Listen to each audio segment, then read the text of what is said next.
BRS అధినేత కేసీఆర్ రంగంలోకి దిగారు. దాదాపు 2 నెలల తర్వాత మళ్లీ పార్టీ కార్యక్రమాల్లో యాక్టివ్ అవుతున్నారు. ఆపరేషన్ తర్వాత కొద్ది రోజులుగా రెస్ట్ తీసుకున్న కేసీఆర్ ఎర్రవెల్లి ఫామ్ హౌస్ లో రాజ్యసభ, లోక్సభ పార్లమెంటరీ పార్టీ నేతలతో భేటీ అయ్యారు. ఈ సమావేశానికి బీఆర్ఎస్ వర్కింగ్ ప్రెసిడెంట్ కేటీఆర్, మాజీ మంత్రి హరీష్ రావు హాజరయ్యారు. అయితే ఓటమి తర్వాత కొద్ది రోజులు సైలెంట్ గా ఉన్న బీఆర్ఎస్ నేతలు గత 10 రోజులుగా అధికార కాంగ్రెస్ పై ఎదురుదాడికి దిగుతున్నారు. హామీల అమలుపై సీఎం రేవంత్ టార్గెట్ గా విమర్శలు గుప్పిస్తున్నారు. అయితే కేసీఆర్ కూడా రంగంలోకి దిగుతుండటంతో పార్లమెంటు ఎన్నికలకు ఇప్పటి నుంచే రసవత్తర పోరు జరగనుంది.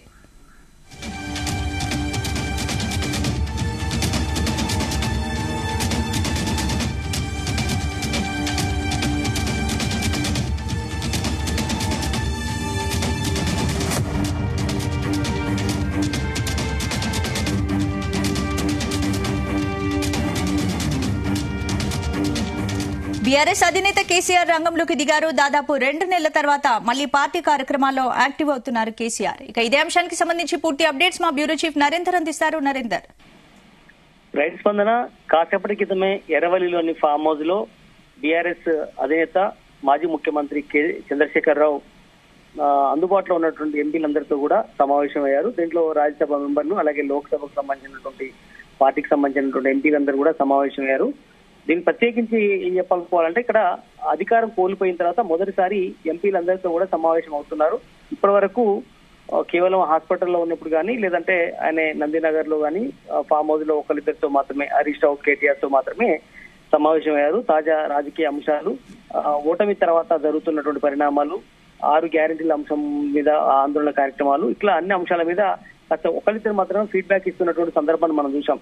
కానీ దాదాపు 2 నెలల తర్వాత ఆయన ఫామ్ హౌస్ లో, ఎర్రవెల్లిలోని ఫామ్ హౌస్ లో మొదటిసారి ఎంపీలందరితో కూడా సమావేశం అవుతున్నారు. దీనికి కారణం ఏంటంటే ఈ నెల 31వ తేదీ నుంచి పార్లమెంట్ సమావేశాలు ప్రారంభంగా అవుతున్నాయి. దాని ముందు ముఖ్యంగా బడ్జెట్ సమావేశాలు. ఇవి బడ్జెట్లకు సంబంధించిన దాంట్లో పార్టీ తరఫున ఎవరెవరు మాట్లాడాలి, ఏ రకంగా మాట్లాడాల్సిన అవసరం ఉంది, ఇట్లాంటి అన్ని అంశాల మీద కూడా కేసీఆర్ దిశానిర్దేశం చేస్తున్నటువంటి సందర్భం అయితే మనం చూస్తున్నాం. మొత్తానికి కేసీఆర్ ఈ ప్రధానంగా లోక్సభలో పక్ష నేతగా ఉన్నటువంటి నామా నాగేశ్వరరావు కావచ్చు, అదేవిధంగా రాజ్యసభలో కేశవరావు కావచ్చు, ఇట్లా వాళ్ళందరూ కూడా ఇది ఎలా డైరెక్షన్ తో వెళ్ళాలి, ముఖ్యంగా అధికారం కోల్పోయిన తర్వాత ఇక్కడ రాష్ట్రంలో కాంగ్రెస్ పార్టీ అధికారంలోకి వచ్చింది. అదేవిధంగా కేంద్రంలో గడిచిన 9.5-10 సంవత్సరాల నుంచి అధికారంలో ఉంది బీజేపీ. కనుక ఇప్పుడున్నటువంటి పరిస్థితుల్లో దీన్ని ఎలా ముందుకు తీసుకెళ్లాలి అన్నటువంటి అంశం మీద తాజా అంశాలు చర్చకు వస్తున్నటువంటి సందర్భం అయితే మనం చూస్తున్నాం. ప్రధానంగా ఇక్కడ కేటీఆర్ కూడా వర్కింగ్ ప్రెసిడెంట్ గా హాజరయ్యారు. అదేవిధంగా మాజీ మంత్రిగా ఉన్నటువంటి హరీష్ రావు కూడా ఇదే సమావేశంలో, వీళ్ళిద్దరు మాత్రమే కుటుంబ సభ్యులుగా ఉన్నారు. ప్రస్తుతం వాళ్ళిద్దరు కూడా ఎమ్మెల్యేగా ఉన్నారు. బట్ మిగతా వాళ్ళందరూ కూడా ఎంపీగా మన విజువల్స్ లో చూస్తున్నాం. దీంట్లో ప్రధానంగా ఆయన ఆరోగ్యం కుదిరపడ్డ తర్వాత మొదటిసారి ఈ ప్రజాప్రతినిధులతో సమావేశం అవుతున్న దాంట్లో ప్రత్యేకించి ఈ రాష్ట్రంలో 6 గ్యారెంటీలకు సంబంధించినటువంటి దాంట్లో అనుసరిస్తున్నటువంటి విధానం కేవలం 2 హామీలు మాత్రమే ఇచ్చింది. మిగతా హామీల అంశం మీద రాష్ట్రంలో జిల్లాల వారీగా లోక్సభ సభ్యులు ప్రాతినిధ్యం వహిస్తున్నారు కాబట్టి వాళ్ళు ఎలాంటి రోల్ పోషిస్తూ ఎక్కడ మీడియాతో అడ్రస్ చేసే టైంలో కానీ జనాల్లో మాట్లాడే సందర్భంలో కానీ ఎలా ఆచితూచి మాట్లాడాలి, అదే సమయంలో లోక్సభలో కూడా రాజ్యసభలో కూడా తీసుకోవాల్సిన అంశాలు, క్వశ్చన్ అవర్లు కానీ, 0 అవర్లు కానీ ఇలాంటి అంశాలు మాట్లాడాలి. బడ్జెట్ లో ఏమేమి అవసరం ఉన్నాయనే విషయాలు, రాష్ట్రానికి సంబంధించినటువంటి బీజేపీ గతంలో ఇచ్చినటువంటి హామీలు అవి నెరవేర్చకపోవడం, అట్లాంటి అంశాల మీద కాజిపేట రైల్వే కోచ్ లాంటి విషయాలు కావచ్చు, ఇట్లా చాలా అంశాలు కూడా గతంలో బీజేపీ గతంలో చెప్పి కూడా ఇప్పటి వరకు చేయలేదనేటువంటి విషయంలో గతంలో సందర్భంలో కేటీఆర్ గాని మిగతా వాళ్ళు ఢిల్లీకి వెళ్ళి మాట్లాడొచ్చారు.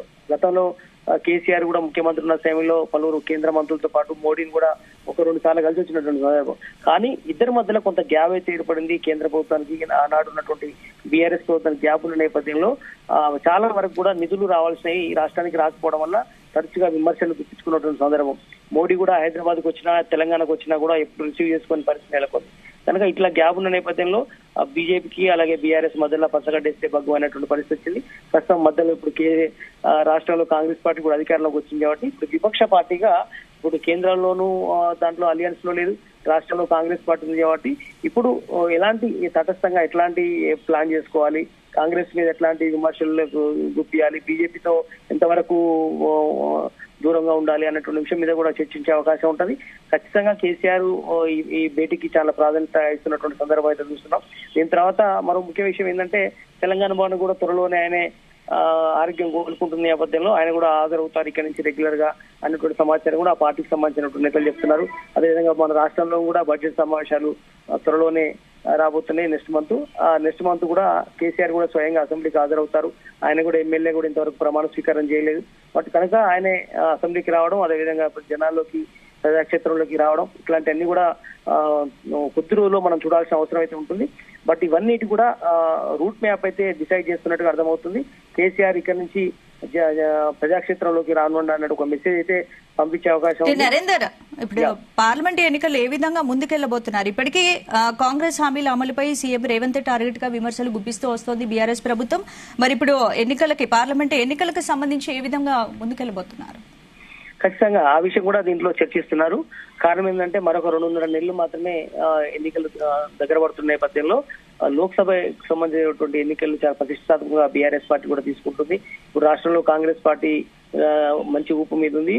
గతంలో కేవలం 3 లోక్సభ స్థానాలు మాత్రమే గెలుచుకున్నటువంటి కాంగ్రెస్ పార్టీ ఈసారి ఖచ్చితంగా 10 నుంచి 12 స్థానాల దాకా గెలుచుకోవాలనేటువంటి గుర్తునిశ్చయంతో అందుకు అనుగుణంగా రూట్ మ్యాప్ చేస్తోంది. అదేవిధంగా బీజేపీ కూడా మోడీ మానియా నేపథ్యంలో ఖచ్చితంగా కూడా గతంలో వచ్చిన 4 సీట్ల కంటే గణనీయంగా పెంచుకోవాలని ఆ పార్టీ చూస్తోంది. కనుక ఇప్పుడు బీఆర్ఎస్ కు చాలా కష్టంగా మారింది. ఎందుకు అధికారం కోల్పోయింది కాబట్టి, ఎమ్మెల్యేల సంఖ్య కూడా తక్కువ ఉంది కాబట్టి ఆదరణ తప్పుతున్న నేపథ్యంలో దీన్ని ఎట్లా ముందుకెళ్లాలి, లోక్సభ స్థానంలో ఎలా మనం మొన్న ఓటమి నుంచి గుణపాఠం నేర్చుకుని ఏ రకంగా సీట్లను పెంచుకోవాలి అన్నటువంటి అంశం మీద కూడా చేస్తున్న సందర్భం.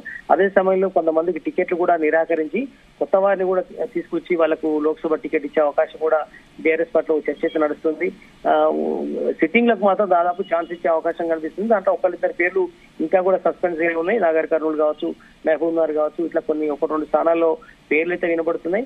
అదే సమయంలో ఓడిపోయిన వాళ్ళలో కూడా కొన్నిటిని మార్చుకోవాలనేటువంటి ఆలోచన కూడా ఉన్నాయి. వాటి మీద కూడా చర్చిస్తున్నట్టుగా తెలుస్తోంది. ఇప్పటికే కొంతమందికి యాక్సిడెంట్స్ అయితే కేసీఆర్ ఇచ్చారు, మీరే టికెట్ మీరు పని చేసుకోండి అనే విషయాన్ని చెప్పినట్టుగా తెలుస్తోంది. సో మొత్తానికైతే మనకు ఈవినింగ్ వరకు ఒక అప్డేట్ వచ్చే అవకాశం ఉంది. ఏవే అంశాల మీద చర్చిస్తారు, చర్చించినటువంటి సందర్భం, ఫీడ్బ్యాక్, అలాగే పార్లమెంట్ లో ఇట్లాంటి అంశాల మీద మాట్లాడాలి అలాంటి అంశాలు, ఇట్లా అన్ని విషయాల మీద కాసేపట్లో కేసీఆర్ మాట్లాడడం కానీ లేదంటే అక్కడి నుంచి ఫీడ్బ్యాక్ కానీ మనకు వచ్చే అవకాశం కనిపిస్తోంది. Right, thank you Narender.